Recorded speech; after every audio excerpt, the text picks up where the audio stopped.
கதையே உங்கள் செவி குளிர பாடிடுவோம் கேளுங்கள் இதையே ஜெகம் புகழும் புண்ணிய கதை ராமனின் கதையே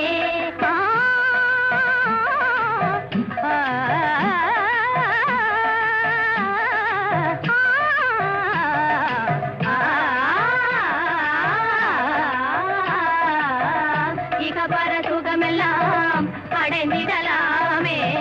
இந்த கதை கேட்கும் எல்லாருமே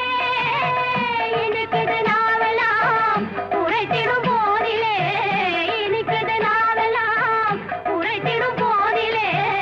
இணையே இல்லாத காவியமாகும் ஜெகம் புகழும் புண்ணிய கதை ராமனின் கதையே உங்கள் செவி குளிர பாடிடுவோம் கேளுங்கள் இதையே